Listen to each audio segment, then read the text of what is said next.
What's up everyone, Terraquake here, and I'm back with another Pokemon Challenge video. Pokemon Crystal with only a Togetic was a little easier than I thought it would be, so today I'm doing a challenge that should be interesting and relatively uncommon. Today I'm going to figure out if you can beat Pokemon Red using the weakest moves. Now, you might be wondering, what is a weak move? Well, for this challenge, a weak move is any move that has a base power of 20 or less, and in Generation 1, that includes Absorb, Bind, Bubble, Constrict, Fire Spin, Leech Life, Lick, Rage, Smog, and Wrap. As you can see, I'm not using multi-hit moves, but I am allowing myself to use moves that do residual damage. Anyways, time for them rules. I can use any Pokemon that I want, as long as those Pokemon have a move that has a base power of 20 or less. No items in battle, only Pokeballs, held items, and items outside of battle are allowed, and like always, no glitches or exploits. I'm not gonna lie, I don't really have a plan for this challenge. I'm just gonna find the strongest Pokemon that know a weak move. I started off by calling my rival Laver, which is a reference to my Pokemon Fire Red randomized chain monologue that I am currently doing on the channel, and just saying, you should definitely go check it out. I decided to start with Blastoise since it's the strongest Pokemon that gets Bubble at level 1 in this generation. I then nicknamed it Ninja because of the Teenage Mutant Ninja Turtles. Anyways, the first rival battle was brutal. It was filled with me spamming Bubble until Bulbasaur finally died. To be honest, if Laver didn't have horrible AI, then he probably could have won. While I'm grabbing Oak's parcel, let me explain my strategy for this challenge, because now I do have a plan.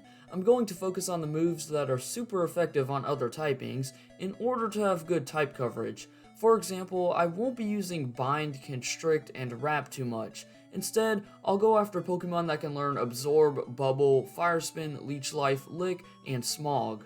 Well, for once, the optional rival battle west of Viridian was extremely hard. This is because it takes 5 bubbles to kill Pidgey, which allows him to get off a few sand attacks.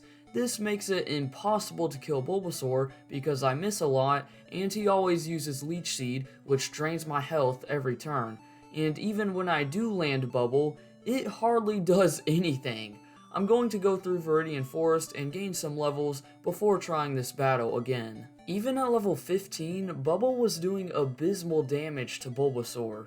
I eventually won with 21 HP remaining, but this makes me worried for the battle at Nugget Bridge because I'm not planning on catching a new team member until I get past the Nugget Bridge. As you guys probably saw coming, Brock was an easy one-shot sweep.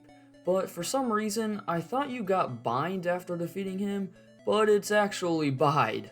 Well, I'm an idiot. Right before Cerulean City, I decided to catch an Ekans. It gets Wrap at level 1, which if you don't know, Wrap is pretty broken in this game. Once you use it, the opponent can't attack for a couple of turns. Combine that with how fast Ekans and Arbok are, and you've got yourself a broken Pokemon. By the way, I nicknamed Ekans Snake, because man, that is hilarious. The next rival battle against Laver went pretty well. Bubble is still incredibly weak, so it took a while to kill Pidgeotto, which once again allowed him to get up a sand attack. It even took 4 bubbles to kill Abra. Luckily though, he just tried to spam teleports. Rattata went down pretty easily, so last out was Bulbasaur. And this is where Snake came into play, as I spammed Wrap until Bulbasaur died. Do you see how broken this is now? Bulbasaur was only able to get off 1 tackle that whole battle. North of the Nugget Bridge, I caught an Oddish. It already has Absorb, which is of course very weak, but at least it's some more type coverage. Absorb will also be very useful in the next gym battle. Also, I nicknamed Oddish Weed, because it's the weed Pokemon. Speaking of the next gym battle, it wasn't anything too special. All Staryu could do was tackle, but I basically regained my health back every turn. Eventually, Staryu went down, so Starmie was out last.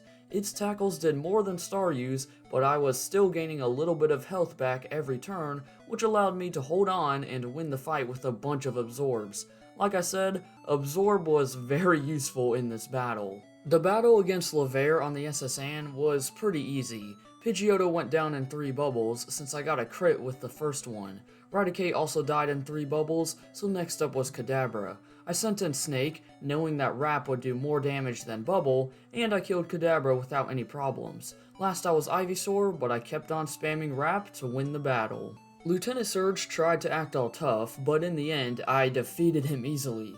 Voltorb wasted most of his turns before finally hitting me with a Sonic Boom, but at that point, one more Absorb finished him off.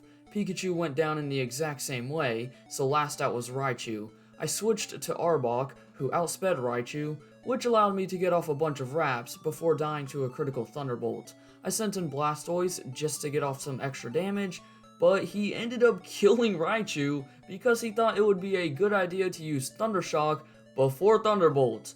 Ladies and gentlemen, Gen 1 AI.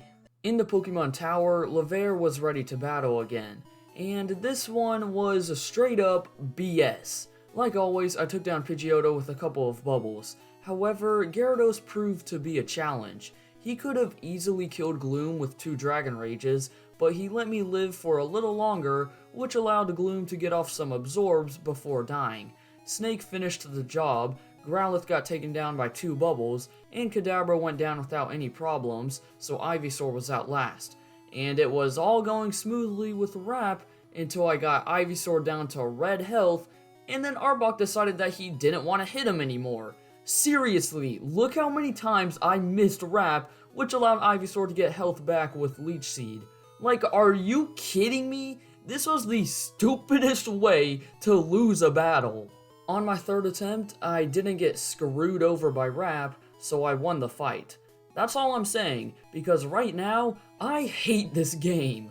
The first battle against Giovanni was really easy, considering that 2 of his Pokemon were 4 times weak to grass and water, and his Kangaskhan decided to go for Rage, which is a very useless move in this game. Erica was a pretty boring fight. I just used Wrap with Snake for the whole entire battle, because that's about the only way that I could win, since Bubble and Absorb would hardly do any damage. It felt like I was in that battle for an eternity though. From one boring gym battle to the next, it was time for Koga. Coughing immediately poisoned Blastoise, but I still killed him with 4 bubbles. I kept Ninja out, and he was surprisingly able to kill Muck with only 13 HP left. After that, Koga's second coughing and wheezing died to Wrap. I think it's funny how I wasn't even planning on getting an Ekans at the start of the challenge, but now Arbok is literally the MVP of the team. After Koga, I decided to go to Cinnabar Island in order to catch a Ponyta and Coughing. Coughing already has Smog, so once it becomes a Wheezing, it should be pretty easy to level up. On the other hand, I decided to get rid of Ponyta, since I realized that you can get Moltres in Victory Road, and not only is it a legendary, but it has Fire Spin right from the get-go.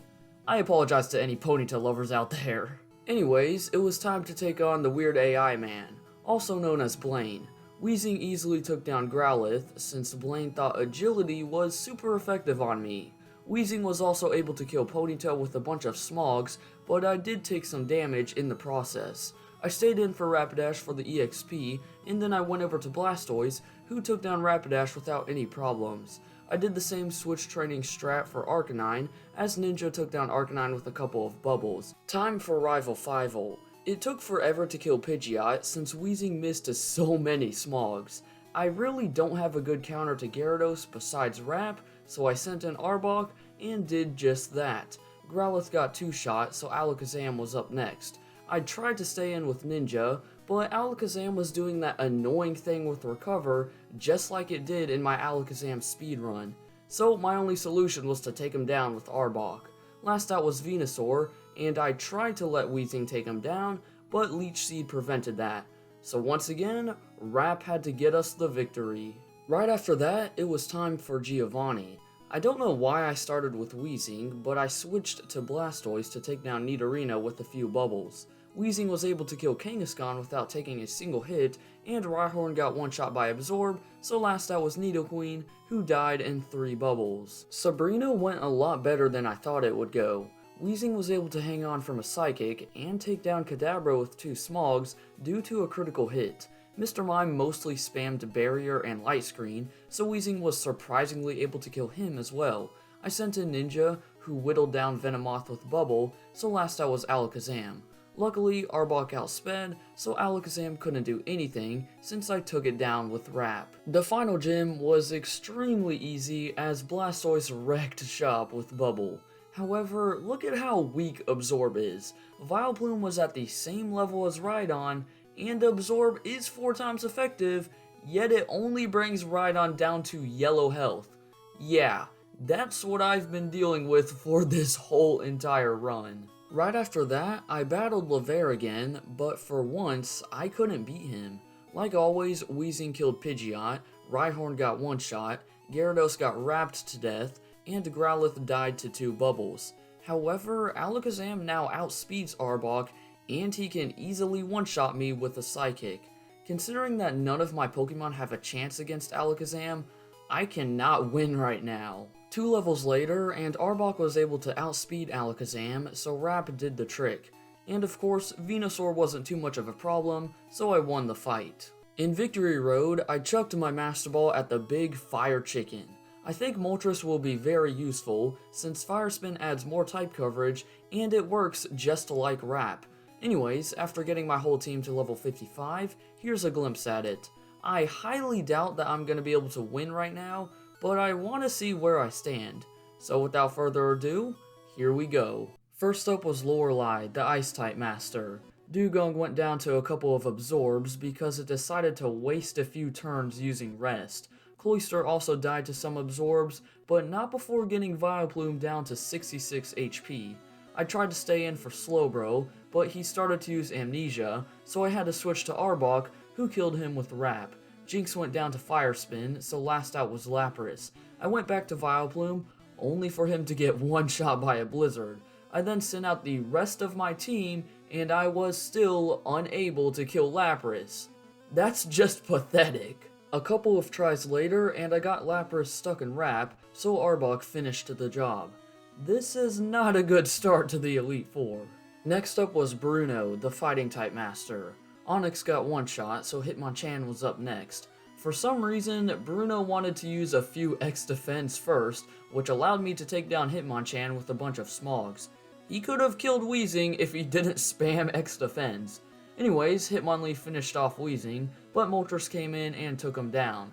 Bruno's second Onix went down the same way as the first one did, so last out was Machamp. Luckily, he only went for Focus Energy, so I easily killed him with some Fire Spins. The third Elite Four member was Agatha, the Ghost-type master. However, there's 2 problems with this battle. The only Pokemon that can dish out some decent damage to her Ghost types are Blastoise and Moltres. As a matter of fact, Weezing and Vileplume are useless in this fight. The other problem is Agatha's random swapping of her Pokemon. It makes her extremely unpredictable, which adds another challenge to this already tough battle. On this attempt, I was able to make it all the way to her last Gengar, but I couldn't win since I ran out of PP. Considering that this was my best attempt I ever had, I need to grind. When I got Blastoise, Arbok, and Moltres up a few levels, I managed to make it to Arbok, who was Agatha's last Pokemon in this attempt, and since my Arbok outsped, I eventually won the battle with Wrap. The last Elite Four member was Lance, the Dragon-type master. Luckily, I was able to poison Gyarados before Weezing died. I then thought I could finish him off with Vileplume, but Lance used a Hyper Potion. Eventually, Vileplume went down, so Arbok had to kill Gyarados with Wrap. I then proceeded to run out of PP with Blastoise and Moltres. Yeah, I don't have too many PP restoring items in this run, which is a huge problem. I was still able to wrap my way through Lance's 2 Dragonairs, but Aerodactyl is where the run came to an end. Well, looks like I'm still not a high enough level. After getting Blastoise and Arbok to level 70, I was able to 2-shot Aerodactyl with Bubble. Last out was Dragonite, who I nearly killed with Wrap until I ran out of PP, but luckily Blastoise was able to finish the job with a few bubbles. Time for Laver, the champion. And yes, I decided to speed up during this battle because animations were on and it was 1 AM. For once, Weezing wasn't able to kill Pidgeot, but I did poison him, so Moltres easily finished him off. Alakazam and Rhydon went down pretty easily, so next up was Gyarados. Arbok was barely able to kill him, as Gyarados did get off a Hyper Beam. Arcanine went down to 4 bubbles, so last out was Venusaur, who I easily killed with Fire Spin, making us the new champions of the Kanto region. So that challenge was brutal. It was so annoying not being able to 1 or 2 shot even a normal trainer's Pokemon. As you could tell towards the end, I sort of focused more on Blastoise and Arbok since they were probably my 2 best team members. Anyways, for my next challenge, I think I'm going to do another speedrun in Pokemon Emerald, but I'm not sure what Pokemon I'm going to use. As always, feel free to leave any other challenge suggestions that you have in the comment section below. And if you want to see more of my challenge runs, then you can check out the playlist that I left a link to in the description. For now though, if you enjoyed this video, then be sure to drop a like, subscribe, and hit that bell to see more. And until next time, deuces!